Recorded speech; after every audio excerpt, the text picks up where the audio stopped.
you know, either younger than us or, you know, passed and retired.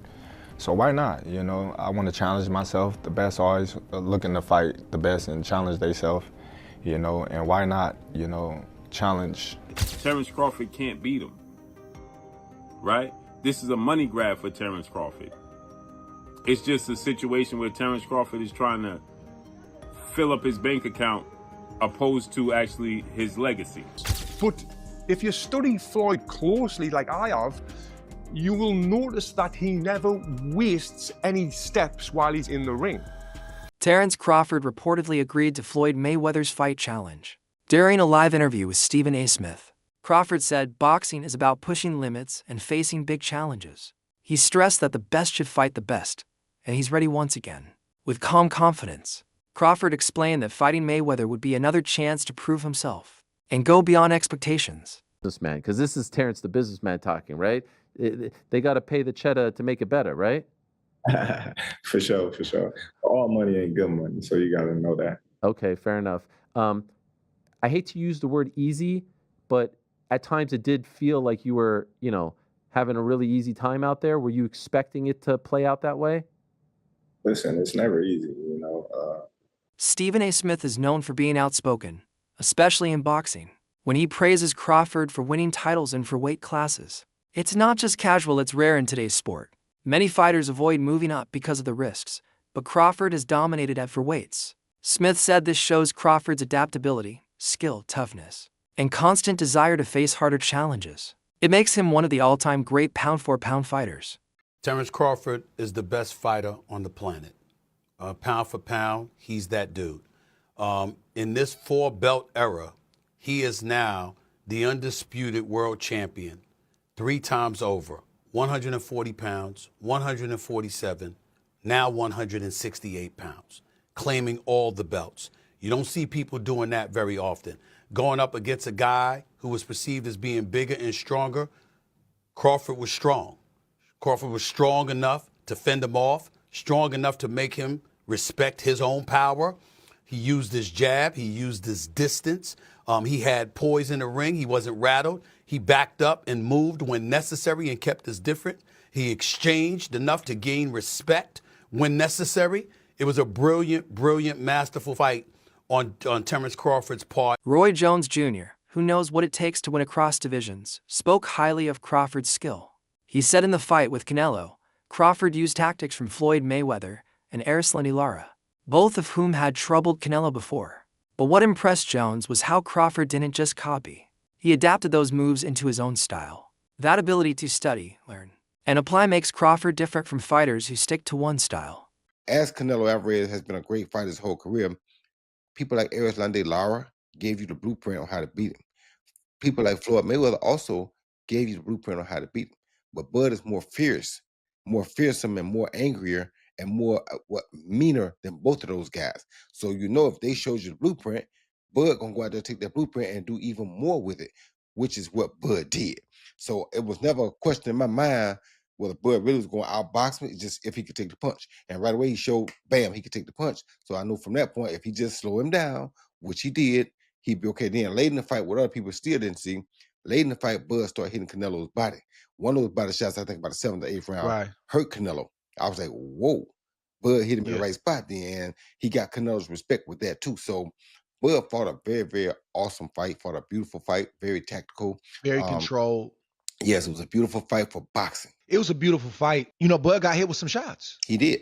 He did. He got hit with some single shots going out. You know, he's going out, and you know Canelo, if he has you trapped in the corner or along the ropes, it's typically 1 to 2 big shots. You know that if you've watched him. Yep. So you could tell Crawford, as he was going out, he knew the one shot was coming, and several times it landed. He even got hit with a 2-piece. I don't remember what round it was, uppercut right hand that Crawford took well. So when you started seeing him absorb the shots, if you're Team Crawford, you don't want him to take that shot. But if you started seeing that, now you know that, okay.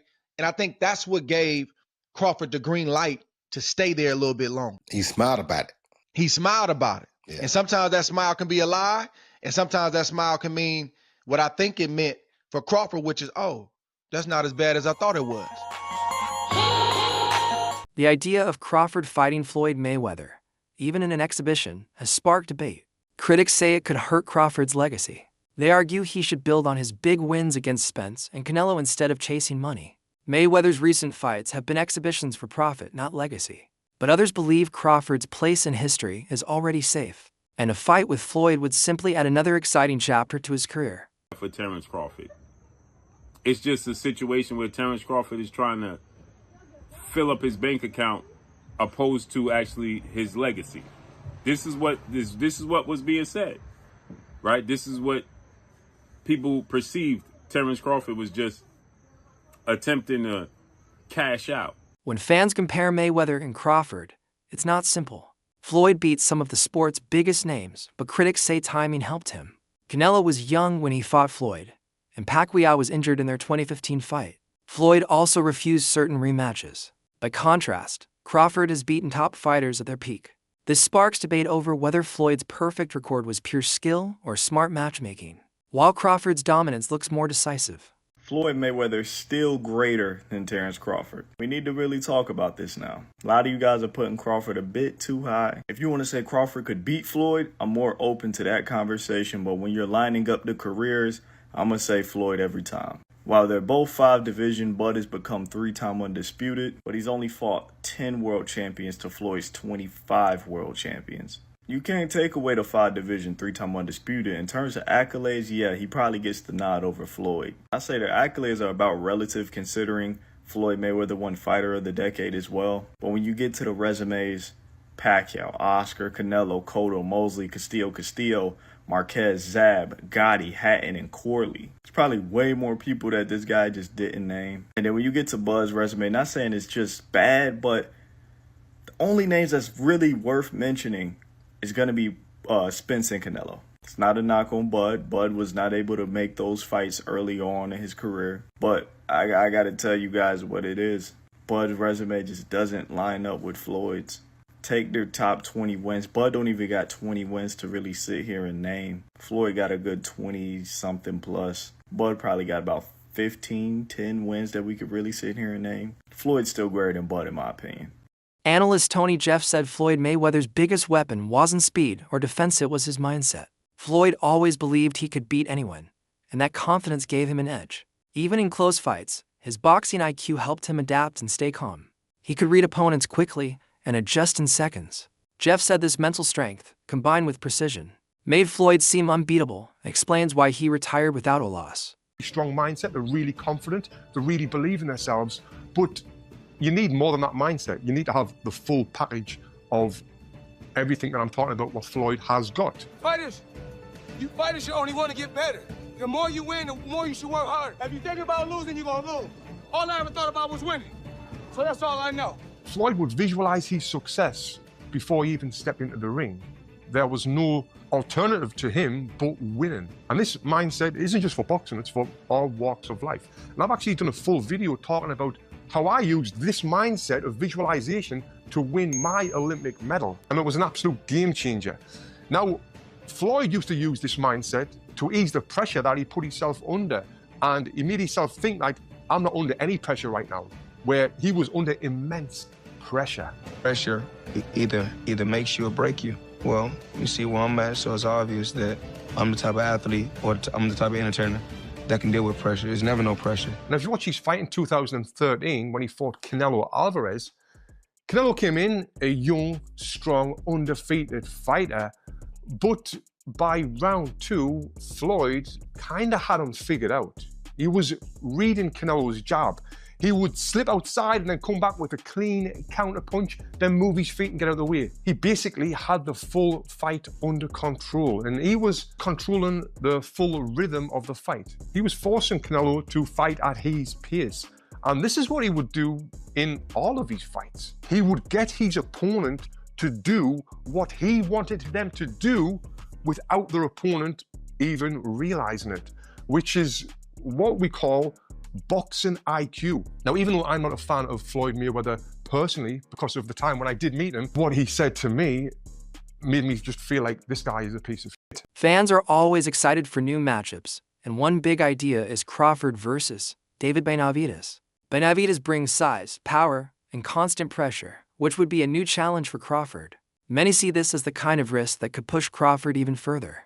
Nothing is official, but the talk shows fans want tough, legacy-defining fights, not just exhibitions for money. Crawford versus Benavidez would be skill against size, precision against aggression. A true dream fight. Not me, but shocked the world. This past Saturday, Mexican Independence Day weekend, what he took on defeated another first ballot Hall of Famer, but he essentially jumped up 3 weight classes, technically 2, from 154 to 168, but only had 1 fight at 154 last August against Israel Majimov. Terence Crawford defeated Saul Canelo Alvarez, who is a 4-division champion, 2-time undisputed super middleweight, and the reigning, at the time, super middleweight world champion, undisputed world champion. And Terence Crawford beat him handily and convincingly. And because he beat him so easily, now the 63 win, 3 loss, 2 draw, 39 win by way of knockout, biggest threat has been now imposed on Terence Bud Crawford, and that's the Mexican Ecuadorian monster, David Benavidez, who is a 2-division undefeated world champion, is the 2-time WBC super middleweight and reigning WBC light heavyweight, 175-pound champion, who has a record of 30 wins, no loss, no draw, 24 wins by way of knockout.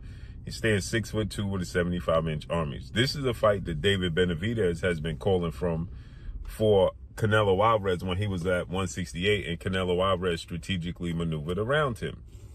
But Canelo Alvarez is 5'7", with a 70-inch arm reach, started his career at 147 pounds, made his real name at 154 pounds. He's not a big guy, okay? And styles make fights. Benavidez is 6'2" with a 75-inch arm reach. His last fight at 168 against Demetrius Andrade, he rehydrated to 193. So he's a big guy. Canelo Alvarez probably rehydrate to 182, maybe 185 max, right? He's not a big guy, right? Comparing Floyd Mayweather and Terence Crawford has no clear answer. Both fought the best of their era and came out on top. Floyd's perfect record and defense made him the star of his time, while Crawford's ability to rise in weight and still dominate is just as impressive. Since their eras and circumstances are different, it's hard to say who is greater, but both represent the highest level of boxing excellence. Oh my goodness, I said that was going to happen. If Crawford was to win, we're going to be seeing a lot of these debates on whether or not Floyd Mayweather or Terence Crawford is going to be better. Now, this is going to be a debate for a long, long time. I'm talking about one of those debates like LeBron versus MJ, Messi versus Ronaldo. It's one of those. And the thing is, I can get behind it. Let me go ahead and say this. When it comes to resume, I do think we give Floyd Mayweather the edge. I mean, he beat a bunch of champions. He reigned for a long time. While Crawford, his resume is heavily criticized, and he's just not getting, his kind of respect for beating Errol Spence and Canelo Alvarez. But if we're talking strictly off of skills, this is where things get really, really tough to talk about. I think a fair assessment of this matchup would be Floyd Mayweather wins from 135 and 140, while Crawford wins from 147 to 154. And I say that because I feel like Floyd's style changed once he got to welterweight. He became a more defensive fighter, and he just wasn't as much focused on offense. And knowing this, I feel like Crawford would have had a much better chance of handling him. And we all know, Crawford was an absolute monster at welterweight. But hey, man, like I said, this is going to be a debate for a very long time. I can't wait to hear all the talk about it, but I'm curious on your thoughts. Who you think wins in the fight, Floyd or Terence Crawford? Let's talk about it, and follow me for more boxing talk. Trainer Greg Hackett described Crawford's win over Canelo as a major shift in boxing. He reminded everyone that Canelo had ruled the sport for over a decade. For Crawford to not only fight him, but also dominate him showed a change in power. Hackett said Crawford is now the predator in boxing, the fighter everyone fears. This win didn't just add to his record, it changed the sport's balance, making Crawford the new man at the top. Because you got to remember, Canelo is the guy right now in the sport that's supposed to be the man, big bad wolf. You beat him, you the wolf. Now it's like, you know what I mean? Like, all right, who else I'm going to fight? You beat the shark, you beat the wolf. Right. Damn. Like, you know what I mean? Ain't no more ops out there. It's ops out there, but who gonna make them really want to get up? That's the shit question. got to make sense. That's the Like you said, you be the shark and then you be the wolf. Yeah. But there's the monster. Yeah, it is, but that's like a real monster. Bro, that's to me it don't make sense. But That's really a monster. Yo, is that proof? All right, we got the legendary Pape in the building. Legend. Chilling. But what makes sense? Like, what makes the most sense? I know you said get a line of suits, Brooks Brothers. Yeah, You know what I'm saying? Your line of suits get your money, man. Go ahead and get the easy money, man. You ain't got to sweat no more. What's up, Not saying you ain't got to work, you ain't got to sweat. He's paved a career where he could sit down at a table and get this money. He could come out with a Terence Crawford series now, just whatever, doing whatever he like to do. People gonna watch it. Nobody. The fighting part, people don't understand what it's like to be a fighter. A lot of times fighters really don't be interested in certain fights. It's because when a guy see himself up here and then is fighting a guy down here, it don't interest him. So therefore, when he train, he not gonna really train. He gonna train, but he not gonna train. He not gonna listen. He gonna feel like his coach taking it too serious, and he's like, man, this ain't even that. Crawford's victory over Canelo Alvarez was the defining moment of his career. Beating Errol Spence had already silenced critics, but defeating Canelo, who was seen as nearly unbeatable, sealed his greatness. Analysts now agree that Crawford belongs among the all-time greats. His wins across divisions, especially over top champions, prove he is more than dominant, he is historic. With this fight, Crawford erased any doubt about his place in boxing history. But I think there was enough action, and I think Crawford displayed his skill enough, even to someone with not the most trained eye, that they know they saw a very high-level athlete perform something at a very high level last night. I think he gained the sports world's attention last night and respect. He already did after Spence, but it went to another level in this fight. And I think even the fight itself, like just from a median level, but then the moments where they were having these exchanges, like kind of late in the fight, then people were like, all right, it was good. Then like, okay. I saw somebody like, they're squabbing. Like, this is a fight here. So I think it did. And Crawford closed the show. Yeah. In 10, 11, 12, he stood in there and landed some hard shots and rocked Canelo at the bell. He didn't, well, James was talking about the great Floyd Mayweather. Floyd would go up on you 8-0 and then coast, and you might as well turn the fight off at midway through the ninth. Like, you know, he's not going to, but Crawford didn't do that.